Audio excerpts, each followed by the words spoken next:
Around the corner from Breed Street, there was a Jews for Jesus place.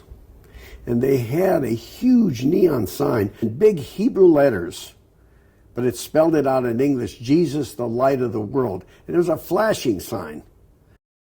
And every Friday night, you'd have a group of evangelists come out of this place, and they'd stand right in front of the Breed Street show on the public street, and they'd try to solicit Jews coming out of services to embrace Jesus as their Savior. My dad couldn't stand it. Okay, he made me very nervous because I was a little kid. My dad was a short guy, and here maybe 20 people out there singing, songs about Jesus as the light of the world. And my dad would step off the curb and get face to face with these, and he would start right away, "Gentlemen, is that nice?" It was just, I was afraid that we were going to get into a fight. I'd be tugging on his sleeve. "Come on, Park, we got to go home." There are times when I'm very brave. I reconcile myself to my demise. I say, well, I'm rational. I say, well, look, it's a passage. All living things have a beginning and they have a biological end. So I'm looking at things rationally, see?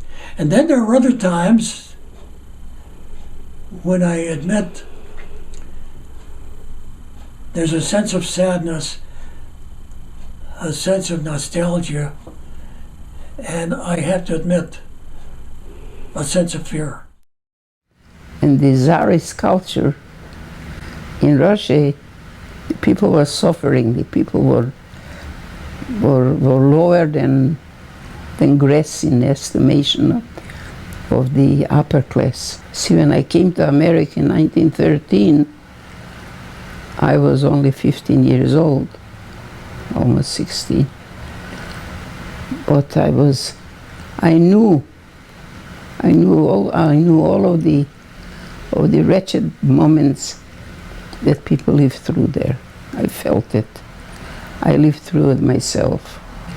And I was one that I was always craving to know things and craving to make things better in the world. I'm reaching almost 100, my goodness. I can't even think of it.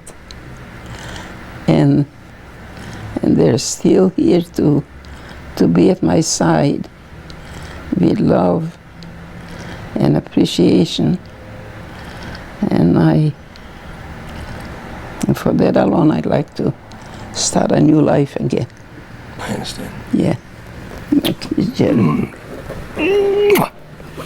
Yeah.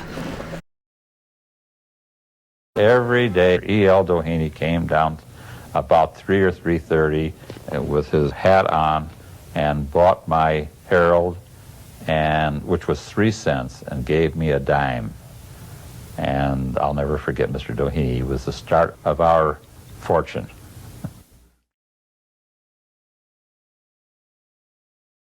I'll tell you what happened.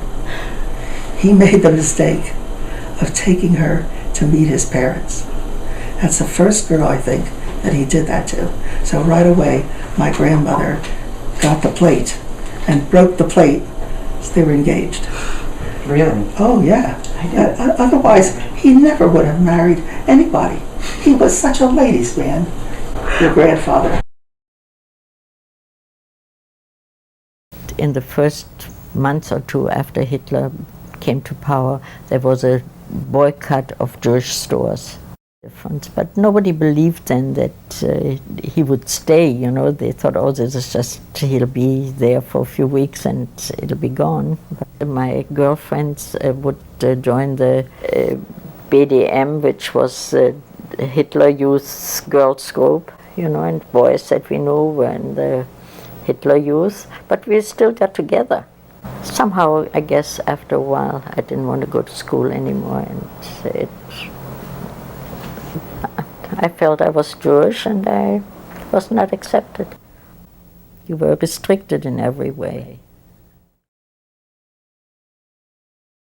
I was born on the farm on May 30th, 1930. It was home delivery. I was named after my grandmother, Golda, as were my 2 older cousins, Gloria and Gloria. And my mother wanted to name me Gloria because all of them thought that Golda was not an appropriate name for the public school system in America. But I had my birth had to be registered at the county seat because I was born at home. So one day my father takes a ride into the county seat, and on the way there he says, there's too many Glorias in the family. So he gets to the county seat and he says to the clerk, what's a girl's name begins with G? And the clerk said, Gladys? He said, yeah, put that. And so we had our family here, and thank God we've been really blessed. They've all been wonderful children, and we've had a very good life. And except for Eli leaving,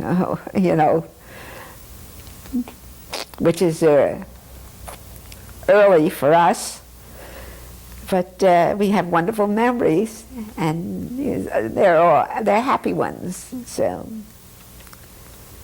we have a lot to be thankful for.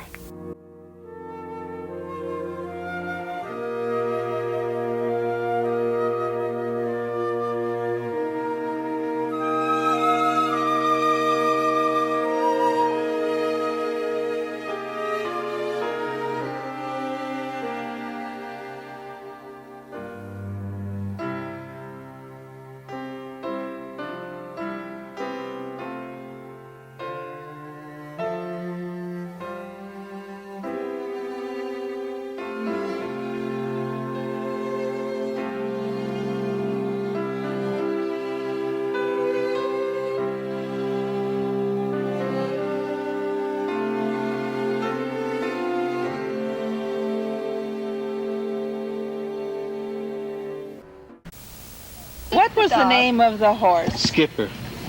I thought it was That was Jack. the dog was Skipper. Yeah, I said, I said, the dog was Skip. Pete. huh?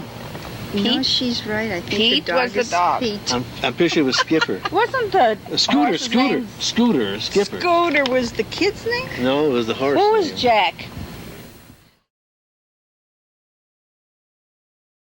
I was in New York and I went to Ellis Island and did the tour, and it was, for me, emotional. I'm going through the halls and the steps and looking at the pictures, and I come back home and actually we're sitting around this table as we often did, and I'm telling Dad, how emotional I was when I was at Ellis Island, and I saw where he came in and where he walked through and where it was examined. He says, "What are you talking about?" He says, "I came through Canada."